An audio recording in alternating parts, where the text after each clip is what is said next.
ಪ್ರತಿ ಶನಿವಾರ ಒಂದು ಸಾಮಾನ್ಯ ದಿನದಂತೆ ಕಾಣುವ ಈ ದಿನ ಹನುಮಂತನ ದೇವಸ್ಥಾನದಲ್ಲಿ ಮಾತ್ರ ಒಂದು ವಿಶೇಷವಾದ ವಾತಾವರಣ ಕಾಣಿಸುತ್ತೆ.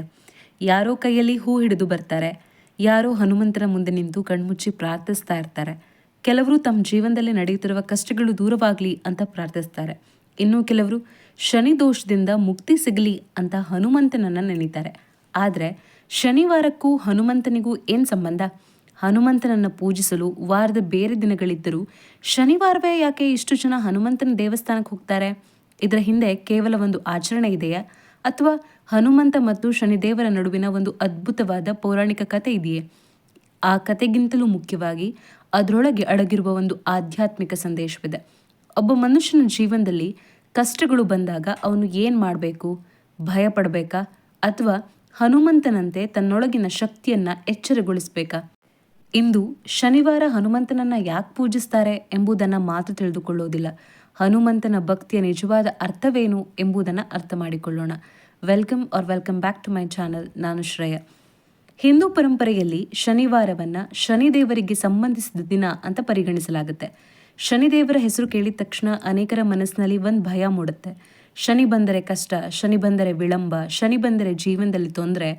ಆದರೆ ಶನಿದೇವರನ್ನ ಕೇವಲ ಭಯದ ದೇವರಂತೆ ನೋಡುವುದು ಅವರ ಸಂಪೂರ್ಣ ಅರ್ಥವನ್ನ ತಿಳಿಯದಿರುವವರು.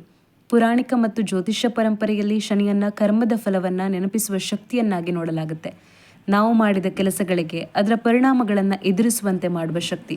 ಅದಕ್ಕಾಗಿಯೇ ಶನಿಯ ಅವಧಿ ಅಥವಾ ಶನಿಯ ಪ್ರಭಾವವನ್ನ ಜನರು ಕಷ್ಟದ ಸಮಯವೆಂದು ಭಾವಿಸ್ತಾರೆ. ಆದರೆ ಆ ಕಷ್ಟದೊಳಗೆ ಒಂದು ಪಾಠವೂ ಇರಬಹುದು. ಅಹಂಕಾರ ಕಡಿಮೆ ಆಗ್ಬೋದು, ತಾಳ್ಮೆ ಕಲಿಯುವುದು, ತಪ್ಪುಗಳನ್ನು ಅರಿತುಕೊಳ್ಳುವುದು, ಜೀವನವನ್ನು ಗಂಭೀರವಾಗಿ ನೋಡುವುದು. ಹಾಗಾದರೆ ಈ ಶನಿಯ ದಿನವಾದ ಶನಿವಾರ ಹನುಮಂತನನ್ನ ಯಾಕೆ ನೆನೀತಾರೆ? ಅದಕ್ಕೆ ಸಂಬಂಧಿಸಿದ ಒಂದು ಪ್ರಸಿದ್ಧ ಪೌರಾಣಿಕ ಕಥೆ ಇದೆ.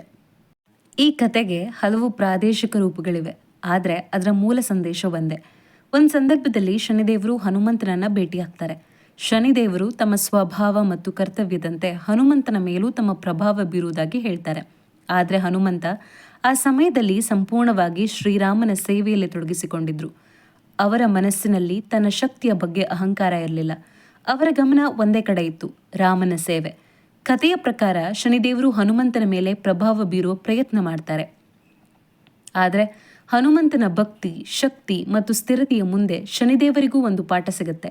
ಕೊನೆಗೆ ಶನಿದೇವರು ಹನುಮಂತರ ಭಕ್ತರನ್ನ ಕಾಡುವುದಿಲ್ಲ ಎಂಬ ವರವನ್ನು ನೀಡ್ತಾರೆ ಎಂಬುದು ಜನಪ್ರಿಯ ನಂಬಿಕೆ. ಇದಕ್ಕಾಗಿಯೇ ಹಿಂದೂ ಧಾರ್ಮಿಕ ಪರಂಪರೆಯಲ್ಲಿ ಶನಿವಾರದಂದು ಹನುಮಂತನನ್ನು ಪೂಜಿಸುವ ಪದ್ಧತಿ ಅನೇಕ ಕಡೆಗಳಲ್ಲಿ ಕಂಡುಬರುತ್ತೆ. ಆದರೆ ಈ ಕಥೆಯ ನಿಜವಾದ ಅರ್ಥವನ್ನ ನಾವು ಕೇವಲ ಹನುಮಂತನನ್ನು ಪೂಜಿಸಿದರೆ ಶನಿ ಕಾಡುವುದಿಲ್ಲ ಎಂದು ಅರ್ಥ ಮಾಡಿಕೊಂಡ್ರೆ ನಾವು ಅದರ ಆಳವಾದ ಸಂದೇಶವನ್ನ ಕಳೆದುಕೊಳ್ತೇವೆ. ಯಾಕಂದ್ರೆ ಈ ಕತೆ ನಮಗೆ ಮತ್ತೊಂದು ವಿಷಯವನ್ನ ಹೇಳುತ್ತೆ. ಕಷ್ಟಗಳು ಬಂದಾಗ ಭಯದಿಂದ ಕುಗ್ಗಬಾರದು. ನಮ್ಮೊಳಗಿನ ಧೈರ್ಯವನ್ನ, ನಮ್ಮ ಭಕ್ತಿಯನ್ನ, ನಮ್ಮ ಕರ್ತವ್ಯವನ್ನ ನಾವು ನೆನಪಿಸಿಕೊಳ್ಬೇಕು. ಅದೇ ಹನುಮಂತನ ನಿಜವಾದ ಶಕ್ತಿ. ಹನುಮಂತನ ಶಕ್ತಿ ಕೇವಲ ಅವನ ದೇಹದ ಶಕ್ತಿಯಲ್ಲ, ಅವನ ನಿಜವಾದ ಶಕ್ತಿ ಅವನ ಭಕ್ತಿಯಲ್ಲಿತ್ತು. ಅವನಿಗೆ ಅಪಾರ ಶಕ್ತಿ ಇದ್ದರೂ ಅವನೆಂದಿಗೂ ಅಹಂಕಾರದಿಂದ ವರ್ತಿಸಲಿಲ್ಲ. ಅವನ ಬಳಿ ಸಾಮರ್ಥ್ಯವಿತ್ತು, ಆದರೆ ಅವನು ಅದನ್ನು ತನ್ನ ಹೆಮ್ಮೆಗೆ ಬಳಸಲಿಲ್ಲ. ಅವನು ಅದನ್ನು ಸೇವೆಗೆ ಬಳಸಿದ, ರಾಮನ ಸೇವೆಗಾಗಿ ಬಳಸಿದ. ಇದೇ ಹನುಮಂತನ ವ್ಯಕ್ತಿತ್ವದ ದೊಡ್ಡ ಪಾಠ. ನಮ್ಮ ಜೀವನದಲ್ಲೂ ನಮಗೆ ಪ್ರತಿಭೆ ಇರಬಹುದು, ಹಣ ಇರಬಹುದು, ಜ್ಞಾನ ಇರಬಹುದು, ಅಧಿಕಾರ ಇರಬಹುದು.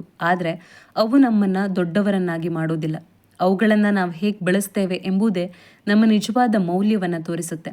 ಹನುಮಂತನಿಗೆ ಶಕ್ತಿ ಇತ್ತು, ಆದರೆ ವಿನಯವೂ ಇತ್ತು. ಧೈರ್ಯ ಇತ್ತು, ಆದರೆ ಭಕ್ತಿಯೂ ಇತ್ತು. ವೇಗ ಇತ್ತು, ಆದರೆ ವಿವೇಕವೂ ಇತ್ತು. ಅದಕ್ಕಾಗಿಯೇ ಹನುಮಂತ ಕೇವಲ ಶಕ್ತಿಯ ಸಂಕೇತವಲ್ಲ, ಭಕ್ತಿ ಮತ್ತು ವಿನಯ ಒಂದಾಗಿ ಸೇರಿದಾಗ ಮನುಷ್ಯ ಎಷ್ಟು ಎತ್ತರಕ್ಕೆ ಹೋಗಬಹುದು ಎಂಬುದರ ಸಂಕೇತ. ಇಲ್ಲಿ ಒಂದು ವಿಷಯವನ್ನು ಗಮನಿಸಬೇಕು. ಹನುಮಂತನನ್ನ ಪೂಜಿಸುವ ಪ್ರತಿಯೊಬ್ಬರಿಗೂ ಅವರ ಎಲ್ಲ ಸಮಸ್ಯೆಗಳು ತಕ್ಷಣವೇ ಮಾಯವಾಗುತ್ತವೆ ಎಂದು ಹೇಳಲು ಸಾಧ್ಯವಿಲ್ಲ. ಆದರೆ ಹನುಮಂತನ ಭಕ್ತಿ ನಮ್ಮೊಳಗೆ ಒಂದು ಬದಲಾವಣೆಯನ್ನು ತರಬಹುದು. ನಾವು ಭಯಪಟ್ಟಾಗ ಧೈರ್ಯವನ್ನು ನೆನಪಿಸುತ್ತೆ. ನಾವು ದುರ್ಬಲರಾದಾಗ ನಮ್ಮೊಳಗಿನ ಶಕ್ತಿಯನ್ನು ನೆನಪಿಸುತ್ತೆ. ನಾವು ದಾರಿ ತಪ್ಪಿದಾಗ ಕರ್ತವ್ಯವನ್ನು ನೆನಪಿಸುತ್ತೆ. ನಾವು ಅಹಂಕಾರಕ್ಕೆ ಒಳಗಾದಾಗ ವಿನಯವನ್ನು ನೆನಪಿಸುತ್ತೆ. ಅದಕ್ಕಾಗಿಯೇ ಹನುಮಂತನ ಮುಂದೆ ನಿಂತಾಗ ಅನೇಕ ಭಕ್ತರಿಗೆ ಮನಸ್ಸಿನಲ್ಲಿ ಒಂದು ಭಾವನೆ ಬರುತ್ತೆ, ನಾನು ಒಬ್ಬನೇ ಅಲ್ಲ. ಇದು ಕೇವಲ ಒಂದು ವಾಕ್ಯವಲ್ಲ, ಇದು ಮನಸ್ಸಿಗೆ ಧೈರ್ಯ ಕೊಡುವ ಒಂದು ಆಧ್ಯಾತ್ಮಿಕ ಅನುಭವ. ಹಾಗಾದರೆ ಪ್ರತಿ ಶನಿವಾರ ಹನುಮಂತನ ದೇವಸ್ಥಾನಕ್ಕೆ ಹೋಗುವುದರ ನಿಜವಾದ ಅರ್ಥ ಏನು? ಬಹುಶಃ ಅದು ಕೇವಲ ಶನಿದೇವರಿಂದ ಕಷ್ಟ ಬಾರದಿರಲಿ ಎಂಬ ಭಯದಿಂದ ದೇವಸ್ಥಾನಕ್ಕೆ ಹೋಗುವುದಲ್ಲ. ಅದರೊಳಗೆ ಇನ್ನೊಂದು ಸುಂದರವಾದ ಅರ್ಥ ಇದೆ. ಶನಿವಾರ ನಾವು ಹನುಮಂತನನ್ನು ನೆನೆದು ಹೀಗೆ ಹೇಳಬಹುದು: ನನ್ನ ಸಮಸ್ಯೆಗಳನ್ನು ತೆಗೆದುಹಾಕು ಎನ್ನುವುದಕ್ಕಿಂತ ನನ್ನ ಸಮಸ್ಯೆಗಳನ್ನು ಎದುರಿಸುವ ಶಕ್ತಿಯನ್ನು ಕೊಡು. ನನ್ನ ಜೀವನದಲ್ಲಿ ಯಾವತ್ತೂ ಕಷ್ಟ ಬರದಂತೆ ಮಾಡು ಎನ್ನುವುದಕ್ಕಿಂತ ಕಷ್ಟ ಬಂದಾಗ ಕುಗ್ಗದ ಮನಸ್ಸನ್ನು ಕೊಡು. ನನ್ನ ಶತ್ರುಗಳನ್ನು ಸೋಲಿಸು ಎನ್ನುವುದಕ್ಕಿಂತ ನನ್ನೊಳಗಿನ ಭಯ, ಕೋಪ, ಅಹಂಕಾರ ಮತ್ತು ದುರ್ಬಲತೆಯನ್ನು ಗೆಲ್ಲುವ ಶಕ್ತಿಯನ್ನು ಕೊಡು. ಇದೇ ಹನುಮಂತನ ಭಕ್ತಿಯ ಇನ್ನೊಂದು ಆಳವಾದ ರೂಪ. ಹನುಮಂತನಿಂದ ನಾವು ಕಲಿಯಬೇಕಾದ 5 ಪಾಠಗಳಿವೆ. ಮೊದಲನೆಯದು, ಭಯಕ್ಕಿಂತ ಭಕ್ತಿ ದೊಡ್ಡದು. ಹನುಮಂತನ ಜೀವನದಲ್ಲಿ ಎಷ್ಟು ಕಷ್ಟಗಳು ಬಂದರೂ ಅವನ ಮನಸ್ಸು ರಾಮನ ಮೇಲೆ ಸ್ಥಿರವಾಗಿತ್ತು. ನಮ್ಮ ಜೀವನದಲ್ಲೂ ಪರಿಸ್ಥಿತಿ ಬದಲಾಗುವ ಮೊದಲು ನಮ್ಮ ಮನಸ್ಸು ಸ್ಥಿರವಾಗಬೇಕು. ಎರಡನೆಯದು, ಶಕ್ತಿ ಇದ್ದರೂ ವಿನಯ ಇರಲಿ. ಹನುಮಂತನಿಗೆ ತನ್ನ ಶಕ್ತಿ ಗೊತ್ತಿತ್ತು, ಆದರೆ ಅದಕ್ಕಾಗಿ ಅವನು ಎಂದಿಗೂ ಹೆಮ್ಮೆ ಪಡಲಿಲ್ಲ. ಇದು ನಮಗೆ ಬಹಳ ದೊಡ್ಡ ಪಾಠ. ನೀವು ಎಷ್ಟು ಎತ್ತರಕ್ಕೆ ಹೋದರೂ ನಿಮ್ಮ ಕಾಲು ನೆಲದ ಮೇಲಿರಲಿ. ಮೂರನೆಯದು, ಸೇವೆ. ಹನುಮಂತನ ಜೀವನದ ಕೇಂದ್ರ ಬಿಂದು ಅವನ ಸ್ವಾರ್ಥವಲ್ಲ, ಸೇವೆ. ಅವನು ತನ್ನ ಶಕ್ತಿಯನ್ನು ತನಗಾಗಿ ಬಳಸಲಿಲ್ಲ, ಇತರರಿಗಾಗಿ ಬಳಸಿದ. ನಮ್ಮ ಜೀವನದಲ್ಲೂ ಒಬ್ಬರಿಗೆ ಸಹಾಯ ಮಾಡುವುದು, ಒಬ್ಬರನ್ನು ಧೈರ್ಯಪಡಿಸುವುದು, ಒಂದು ಒಳ್ಳೆಯ ಮಾತು ಹೇಳುವುದು, ಇವೆಲ್ಲವೂ ಸೇವೆಯೇ. ನಾಲ್ಕನೆಯದು, ನಿಮ್ಮ ಶಕ್ತಿಯನ್ನು ಮರೆಯಬೇಡಿ. ರಾಮಾಯಣದಲ್ಲಿ ಒಂದು ಹಂತದಲ್ಲಿ ಹನುಮಂತನೇ ತನ್ನ ಅಪಾರ ಶಕ್ತಿಯನ್ನು ಮರೆತಿದ್ದ. ಆಗ ಜಾಂಬವಂತನು ಅವನಿಗೆ ಅವನ ಶಕ್ತಿಯನ್ನು ನೆನಪಿಸಿದ. ಇದು ಕೇವಲ ಕಥೆಯಲ್ಲ. ನಮ್ಮ ಜೀವನದಲ್ಲೂ ಕೆಲವೊಮ್ಮೆ ನಾವು ನಮ್ಮ ಸಾಮರ್ಥ್ಯವನ್ನೇ ಮರೆತು ಬಿಡ್ತೇವೆ.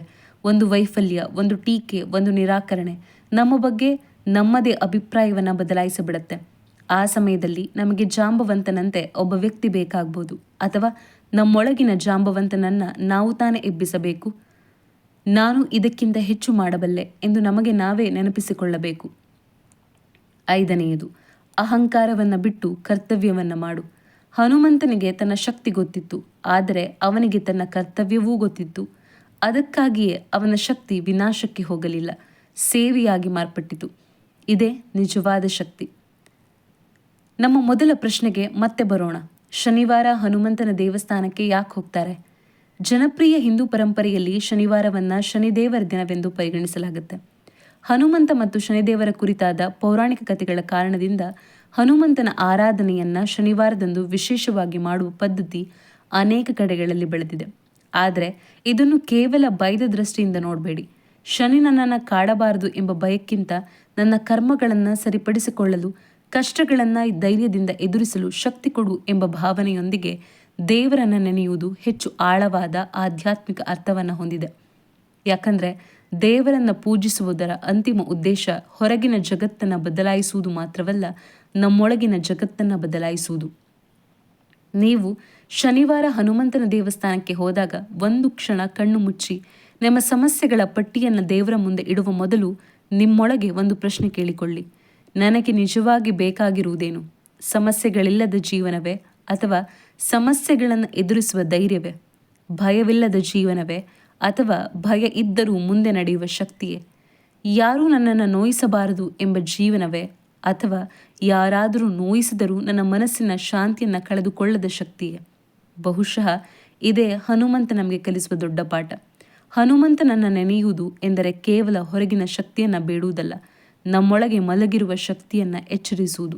ಹಾಗಾಗಿ ಮುಂದಿನ ಬಾರಿ ಹನುಮಂತನ ಮುಂದೆ ನಿಂತಾಗ ಕೇವಲ ಒಂದು ಮಾತು ಹೇಳಿ: ಹನುಮಂತ, ನನ್ನ ಕಷ್ಟಗಳನ್ನು ಮಾತ್ರ ತೆಗೆದುಹಾಕಬೇಡ, ಅವುಗಳನ್ನು ಎದುರಿಸುವ ಶಕ್ತಿಯನ್ನು ನನಗೆ ಕೊಡು.